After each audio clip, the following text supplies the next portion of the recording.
அந்த தென்றல் பெண்ணும் சொன்னாளம்மா உந்தன் சேதியே. அவள் சொன்ன பின்பு மின்னல் போல வந்தேன் தேடியே. என்னை நீ தொட்டவுடன் என்னவோ பொன்னுதையா, முற்றுகை இட்டவுடன் சிற்றிடை தின்னுதையா.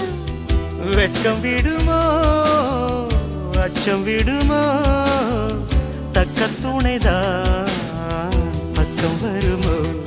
ஒரு சோல குயில் சோடி தன்ன கூடுது கூடுது வந்து, அது நெஞ்சோ தொட்டு நினப்பும் தொட்டு பாடுது பாடுது சிந்து. கிட்ட வருமோ ஒட்ட வருமோ, கொள்ளை அழக